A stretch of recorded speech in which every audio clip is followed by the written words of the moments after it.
Welcome to The Explainer. There's this hidden force that quietly shapes almost every single decision you make every day. And most of the time, you don't even know it's happening.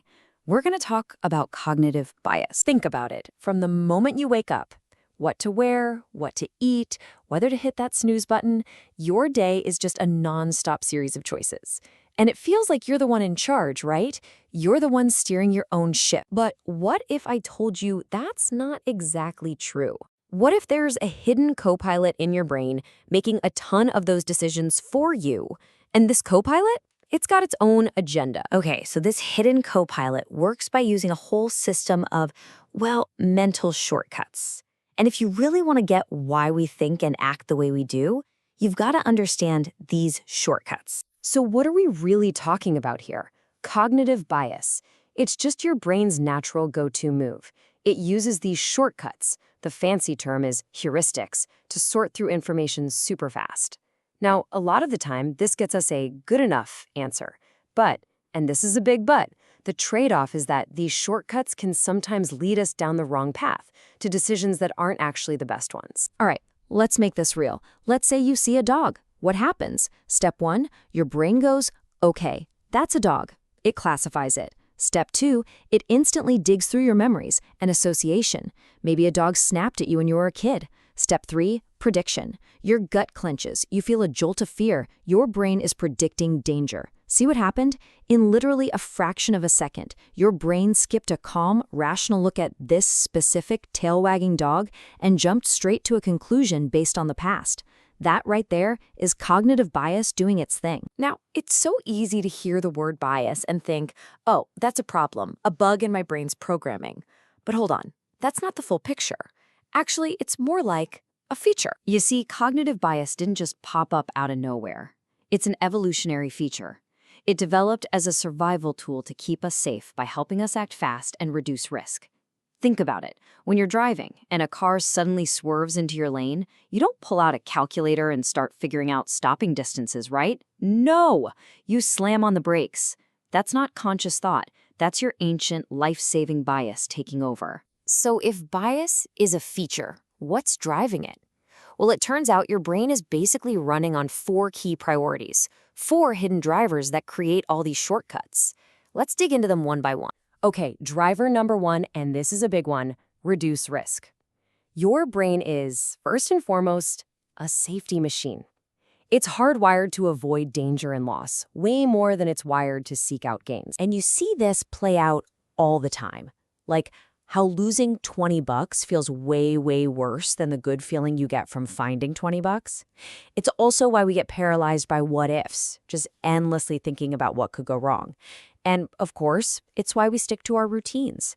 Change feels risky, so we just don't. All right, driver number 2, act fast. Our brains are drowning in information, so their next priority is just speed. Make a decision, make it now, and worry about being perfectly accurate later. This is the source of that classic line, well, that's how we've always done it. It's just easier to default to what worked in the past. Your brain also gets fixated on things that just happened or things that were really dramatic. And here's the kicker. It will literally filter what you see and hear to make sure it lines up with what you already think is true. Driver number 3 is all about being lazy, in a good way. Conserve energy. Your brain uses a ton of power, so it's constantly looking for ways to cut corners and save fuel. Deep thinking is exhausting, so hey, why not take a shortcut? You know how the first number you hear in a negotiation kind of sticks in your head? That's called anchoring, and it's a classic energy-saving trick. Same thing when you just defer to whatever the expert in the room says, or when you just go with the flow of the group. It's just easier than doing all the mental work to form your own opinion from the ground up. And that brings us to our last driver, number 4, expand capacity. Look, there's an infinite amount of stuff to know, but your brain can only hold so much. This driver is all about managing that information overload so you can actually function. This is why hitting the snooze button feels so good right now, even though you know you'll regret it in 10 minutes. We're wired for that immediate payoff. It's also why we get overconfident. Hey, it worked last time, it'll totally work this time. And of course, when we have a choice, we almost always pick the thing we know over the thing we don't.